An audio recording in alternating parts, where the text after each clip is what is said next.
le déni de génocide bimaze kuboneka mu kugeza iki gihe ni ukuvuga ko abo vyega nta kintu barakora. Ati birashoboka ko muri leta ya CNDD-FDD atanumwe yodutomorera umunsi n'igihe leta izoshira umukono kuri genocide yakorewe abahutu na kabiri. Ati byumvikana ukugene mu barongozi ba CNDD-FDD bose atanumwe muri bo iyo batahura ububi bwa genocide, ububisha, ubunyamaswa bw'icaha n'akababaro, amaganya n'intuntu bisiga mu ngo vyakoze ko birashoboka ko umugambwe wose atanumwe azi ko abahutu bageseye. Ubwo rero wewe nk'umuntu uri mu bashinze urunani rw'abacikacumu ugira ico utubarira kuri iyi tariki ya 29 z'ukwezi kwa kane. Murakoze. Banza wibwira abantu asigarijeko. Urakoze kumva ijambo watanguje urunani collectif des survivants et des victimes du génocide Bahutu du Burundi de 1972 au Burundi avant et après. Bimenye baributsa twa Frederic Nzeyimana itariki ya 19 ndiko ndasubira inyuma no munsi twari twafashe twebwe ikonje nafashe ikonje ko navuze ko ntazosubira kuja ku kazi ku itariki ya 19 ndamukiza kandi bikaba bihuye n'imyaka 10 igihe twatanga urunani collectif yari weekend nk'iyi nyene 2009 ariko wa mbere ino munsi ico geje nagiye muri commemoration Montreal ariko itariki 27 hanyuma ngarutse kuwa mbere ntonda ku kazi baca bambaza ngo koma sava mu Congereza mvuga ngo great niho hatanja mu mutwe uyu munsi niwe papa niwe witwa ko ariwe papa bamwishwe ko none nagiye gukora nikuva ico gihe rero naciye mfata yuko ku 19 ariwo munsi zuba twibuka papa ko sinzi ngo bamwishe kwa kangahe ngo uko no kwivuga urumva no munsi rero nari mfise akamesaje gasa n'ibyo Patira heje kuvuga byuko akababaro no cyo bita mu Faransa déçu très déçu ni nyifato ya leta ya guverinoma y'u Burundi kubona uno munsi nyene itariki ya 19 ubu mu Burundi atana kimwe citwa ko kiriko kirakogwa arico catumye dushiraho ni conference kugira tubabwire ino munsi niho leta yateza ko yaduhamagaye gukora ikintu cyo kwibuka abantu bacu. Conference ni kubabwira ko leta atacikakuza. Aujourd'hui nous sommes le 29 avril 2024, date anniversaire du début du génocide des Bahutu de 1972 au Burundi. 52 ans après, mais pas un mot de la part du gouvernement du Burundi ni du président de la République Evariste Ndayishimiye, alors que c'est l'État du Burundi qui a été mis en cause dans le génocide des Bahutu. Munsi n'itariki ya 19 ndamukiza niwo munsi twibuka igandagurwa ry'umwami wa nyuma Ntare wa gatanu Charles Ndizeye yakwirikiwe no guhigwa kw'abavuka mu miryango y'abahutu mu gihugu cyose cy'u Burundi. No munsi nabajije abari ku rubuga rw'iwacu ngo bavuga imiryango yabo banyandikiye abajiji baba bashuri iyo n'imiryango abari ku rubuga rw'iwacu bage bandika kugira bagomba tuyikoresha no munsi uvuga so yari umuki yari umujiji abandi abashuri ubundi jewe yari umuremera ubundi yari umusindi ubundi ati jewe papa yari umunyagisaka ubundi ati papa yari umurishi ubundi ati jewe papa yari umuhanza ubundi ati papa yavuka mu banyongoza ubundi ati papa yavuka mu barazi ubundi ati papa yavuka mu bavumu ubundi ati papa yavuka mu baranda ubundi ati yavuka mu batsindagire. Ngaya amazina bari bamaze kumpa y'abantu turi ku ruvu bari ko baravuga base babo imiryango yabo uti kubera iki uvuga iyo miryango abo bose navuze amazina atandukanye bose leta ya Micombero na bagenzi biwe b'Abahima izobica bose mu izina rimwe ry'abahutu. Abajiji batangura kuba abahutu bose kuva ku itariki ya 29 Ndamukiza, umunsi Micombero na leta yiwe y'Abahima yavuze ko n'abajiji bazokwicwa n'abavumo n'abaki. Kuva uwo munsi wese turabahutu. Ivyo rero akaba ari navyo umugwi Severe na Parlement y'u Burundi bemeje ko ryari ihonyabwoko mu rurimi rw'igifaransa genocide, nk'uko amategeko mpuzamakungu arisigura. Kugira n'abumva icongereza bumve, April 29, same as April 7 in Rwanda, which marks the 30th anniversary of the 1994 genocide. The Rwandan genocide of 1994 is a widely documented atrocity, but it is important to note that Rwanda genocide was not the first genocide committed in East Africa. The 1972 Hutu genocide in Burundi was the first in East Africa. Very, very important. Byumvikana ingene ihonyabwoko ry'i Rwanda ryakozwe inyuma y'imyaka 22 y'igi Burundi ry'abahutu, rivugwa iryakozwe imbere ariryo ryavuyemo n'iryo ry'i Rwanda ntirivugwe kubera leta y'u Rwanda ikavuga iry'abatutsi ryitwa ko ryakorewe abahutu, kandi twebwe ubututsi uko iryo giti ry'abatutsi ryo mu Rwanda ryakozwe cyo kimwe n'iri ry'iwacu twategezwa kuba turiko turi kino munsi, kuko naho nyene hari bavuze yuko ari abahutu bateguye kwica abatutsi, ubu tukagira Imana tukaba twarashoboye kubihinyuza, ari byo baza kutwereka Parlement ikabishirako n'igikumu yuko bya bindi ntibara abahutu bagombye kwica abatutsi mu Rumonge, ahubwo ni leta ya Micombero n'Abahima biwe bafata abatutsi agahamagara abantu baza kurigita abatutsi bamwe, agaca byegeka ku bahutu, agaca aheraho bose, umuntu wese, umujiji, umushubi, umuki, nukuvuga utari umuhima, bose akabamarira mu binogo rusangi. Tukagira Imana hakaba haciye imyaka 2 byemejwe, leta y'u Burundi ntiyashoboye no kugira n'akantu u Rwanda rwakoze. Bo baraninahaje itariki 7 Ndamukiza, byari byabaye muri Ndamukiza, twebwe nta na kimwe kiriko kiraba. Mugabo uca dusubiramwo batiye ku byo Patiri yavuze, barabidusabiye. Ingesubire mu byo badusabiye, kuko turaza gusaba umunyamakuru kugira ngo umunyamategeko atubwire. Agace, le point 9 de la déclaration du Parlement du Burundi, ndayifise hano, ivuga iti le Parlement réuni en congrès invite les institutions habilitées à adopter une loi mémorielle bâtie et fondée sur la demande. Le point 7. Le Parlement réuni en congrès au palais de l'Assemblée nationale de Kigobe adopte la déclaration solennelle présentée par la CVR concluant qu'il n'y a pas eu perpétration de crimes de guerre au Burundi en 1972. Iki kubatacumva kirakomeye. Nta muhutu n'umwe yigeze atera umututsi n'umwe mu 72 mu 73. Nta muhutu n'umwe yigeze atera umututsi n'umwe. Cyo kirakomeye. Bwa kabiri, le Parlement demande à l'État du Burundi de reconnaître solennellement par voie législative le génocide commis contre les Bahutus du Burundi en 72-73.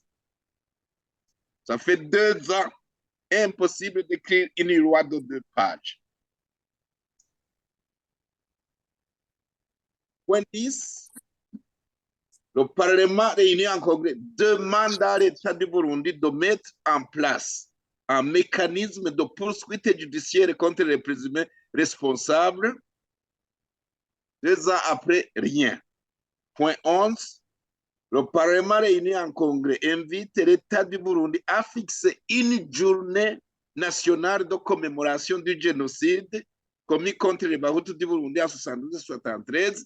Hari kuba ino munsi baradusabiye une journée de commémoration et ça devait être aujourd'hui 0. Ça fait 2. Le Parlement invite l'État du Burundi à demander officiellement pardon au nom de la nation burundaise à toutes les familles qui ont été endeuillées en 72-73 et à participer à la réhabilitation des victimes en mettant sur pied un programme de réparation morale pour les victimes en procédant notamment au retrait du nom infâme de Bamenja donné aux familles des victimes innocentes. Gushika nino munsi nta na kimwe bakoze kandi turaca izina ry'Abamenja leta yarase kuri dukura.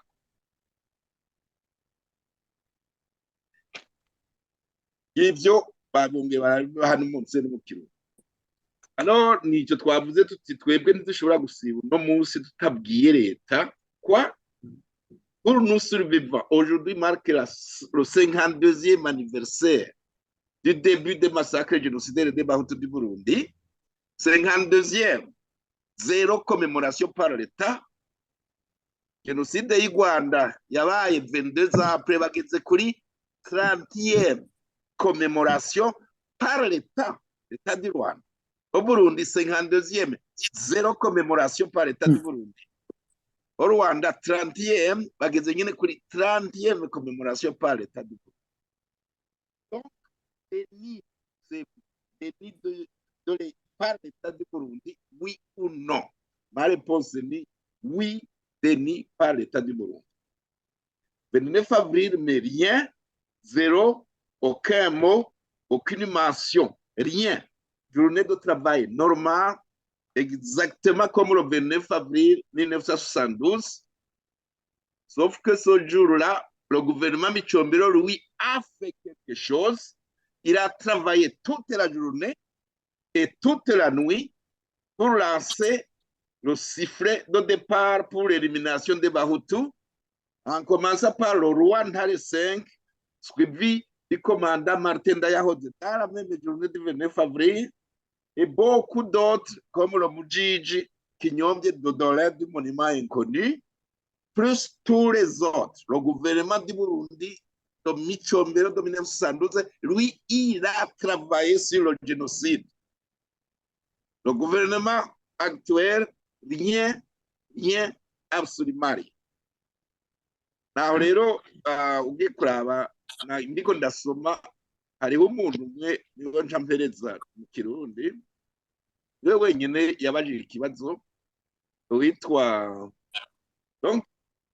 Ruvyogo Michel, niwe yabaye nk'ubaza ku rubuga rwa Burundi Forum, asa n'ubaza leta ibibazo atumva, ikibuza leta kugira icivuze ku byo kwemeza ihonyabwoko ryakorewe Abahutu n'igituma yumva itokwibuka abo ryahitanye wa 29 ndamukiza. Alors rero nivyo nise ku bwa leta, titre yiwe yayise ku bwa leta ya CNDD-FDD ngo agapfuye kabazwa ivu gusa. Alors son titre ni à quand la déclaration effective du génocide de 1972 contre les Hutus. À quand la déclaration par le gouvernement du Burundi. Acha ndabishira mu Kirundi byagire nungabwira ati basi no munsi tufume turuka nagata bose urumva ati birashoboka ko muri leta ya CNDD-FDD atanumwe yodutomorera umunsi n'igihe leta izoshira umukono kuri genocide yakorewe Abahutu na kabiri. Ati byumvikana ukugene mu barongozi ba CNDD-FDD bose atanumwe muri bo iyo batahura ububi bwa jenoside, ububisha, ubunyamaswa bw'icaha n'akababaro, amaganya n'intuntu bisiga mu ngo byakoze ko birashoboka ko umugambwe wose ata n'umwe azi ko abahutu bageseye, byagiriye n'umwe abwira ati basi no munsi tufume turuhukana gato, bose urumva n'ibipfuriro byuzuye mu Burundi byose b'abantu bazura nta na kimwe bibabwiye.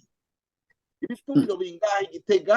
640 by'abahutu, ibipfuriro 396 byo mu karere ka Rumonge, ibipfuriro 345 byo mu karere ka Cibitoki, ibipfuriro 337 mu karere k'Ingozi, ibipfuriro 240 byo mu karere k'Ibujumbura, ibipfuriro 207 byo mu karere k'Imakamba, ibipfuriro 220 mu Kirundo, 184 i Muyinga, 181 by'Imwaro, 119 byo mu Rutana, ibipfuriro 91 mu ntara ya Karusi, ibipfuriro 88 mu ntara ya Bururi mu karere k'Ibururi, siko kuvuga province,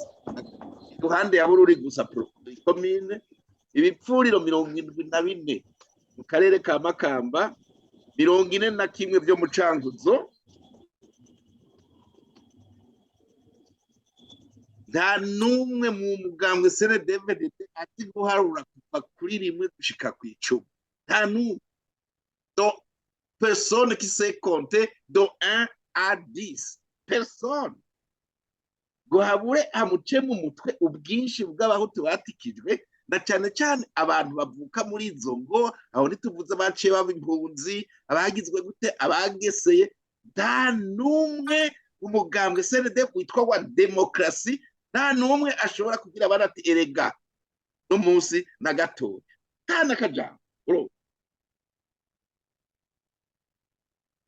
Kugeza n'uno munsi nta n'umwe turumva mu bantu babikoze arigera bazwa, nta no kumubaza n'ibiki, gusa yuko bashaje, nta n'umwe arigera bazwa iby'abahutu bageseye, twitwa ko ari twe dutwara, ni abahutu nyene byakoze ko. Ati none hamazwe kwemezwa ko 72 byariho nyabwoko uko amategeko y'Uburundi na mpuzamakungu bivuga, abarongozi ba CNDD-FDD bibaza ko icyo bagisigaye ari giki kugira habiki gushika n'atanumwe bica mu bwonko, aba mu biro by'umukuru w'igihugu canke mu biro y'icegera cy'umukuru w'igihugu canke mu biro by'umushikiranganje wa mbere, ko hose atanumwe yumva ko ku tariki ya 29 ndamukiza hategerezwa kuba ikintu, kubera iki batopfuma babikora uko u Rwanda rubiko ku itariki 7 ndamukiza, kandi inyamanza zihuza n'ukwezi. Guko jewe icyo Rwanda ashikirije nibyo bibazo kugira ngo ndeka abandi nabo bavuge. No munsi twitwo nushikiriza nk'atanga journal, turanezerewe nuko iyo nyabwoko yemejwe, mugatura babajwe cyane no kubona leta y'u Burundi ubu yitwa ko irimwe abahutu, uno munsi tushika ko 29 tihagire n'akajambo na kamwe bavuga kuri ibyo bintu byose. Nuko ayindagije ngaho.